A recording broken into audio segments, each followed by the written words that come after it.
صحيت الساعة 6 الصبح على دق باب البيت.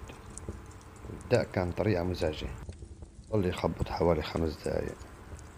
عمري فتحت الباب بهدوء، ربع فتحة. لقيت واحد وحدة بيطلبوا مني كيس نايلو، معهم أغراض ومعتازين ضروري كيس نايلو. ما ارتحت لهم، قلت لهم ما عندي. سكرت الباب قوام وقفلته. قلقت منه شو هالطلب الغريب يلي بيبقى بخبط بهذا الشكل المزعج وبده كيس نايلو، وغير الوقت البكير اللي عم يدق فيه. بعت لي مسؤول البناء يلي عنده الكاميرات مقطع فيديو لنفس الأشخاص عم يدقوا على معظم الشقق، والبنت يلي معه عم تحاول تفتح باب شقة منهم. حمدت الله إني عرفت أتصرف وما فتحت لهم الباب بشكل كامل أو ما دخلت أجيب لهم كيس. وبمرة كنت راجع بسيارتي، بعد ما وصلت بيتي شفت وحدة عم تركض على مد نظري. ما نزلت، ما صفيت، قطعت بيتي وكملت لأشوف شو فيه.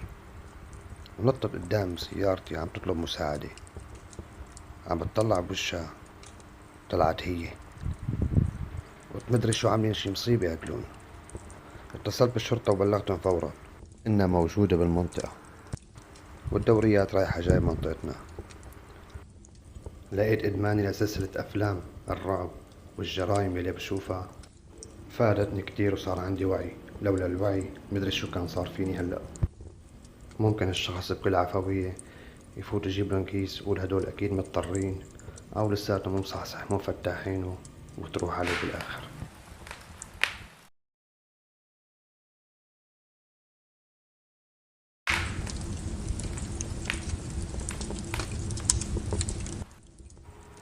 كان عمري 16 سنة بالوقت يلي راحت فيه عيلتي لزيارة لقرايبنا بمحافظة تانية.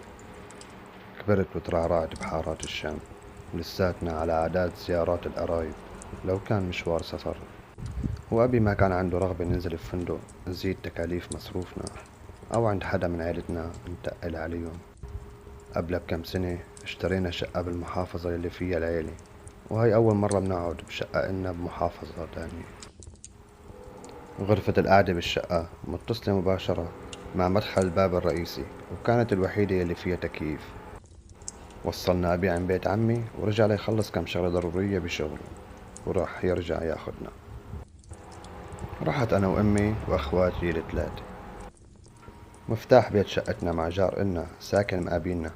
سبقتنا أمي لتنظف الشقة وراحت تاخد المفتاح من جارنا. إجا معها ليتأكد من المفتاح ويفتح الباب. سلم المفتاح وكان كتير إنسان محترم وخلوق بالتعامل. في شي مهم بآخر القصة، لحقنا أمي لما دخلنا البيت كان مضغوط وحم لأنه كان مقفول. إجا وقت النوم والتعب من السفر، دخلنا لننام. وما في بالأوض مكيف غير بغرفة القعدة. كان البيت سخون كتير، فنمت أنا وأخي بالغرفة اللي فيها تكييف مع قبيل مدخل الباب.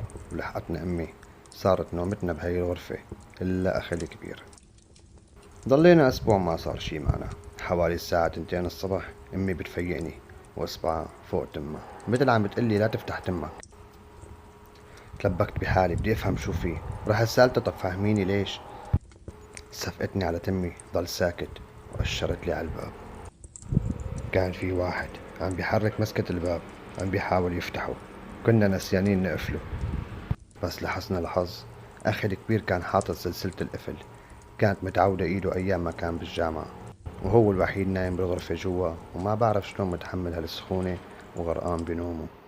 أمي ميتة من خوفها ورح تجيها الصدمة، فهلأ أنا الكبير يلي لازم أتصرف. وقعدت أفكر شو لازم أساوي. حوالي 10 دقايق هو عم يحاول، فجأة اختفى الحس تماما.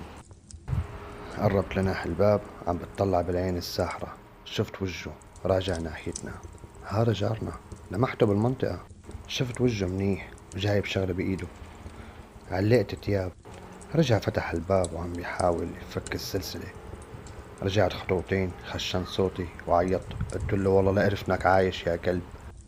ما توقع في رجال بالبيت، ما شافنا لما كنا معه. وقت ما جابت امي المفتاح بقينا مع عمي، طلب نساعده لننقل كم غرض. رجع يهرول راح. ركضت للشباك من ورا الستاير، شفته دخل بنايم قابلنا، والتفت يشوف إن حدا طلع له. اجت عيني بعينه، فات شقته ضوى البيت ووقف على الشباك شغل سيجارة ولا كأنه في شي. قلت لأمي هذا جارنا، قالت لي مستحيل، قلت لها شفته دخل بالبناية مقابلنا. خبرنا أبي، إجا أخدنا وراح عن جارنا يسلمه المفتاح ويتشكر. ولما مشينا لقيته بيعطيني ابتسامة وبيلاوح بإيده. قلت لأبي هذا الشخص اللي شفته وحاول يفوت على البيت، قال لي تأدب يا ولد، وما صدقني.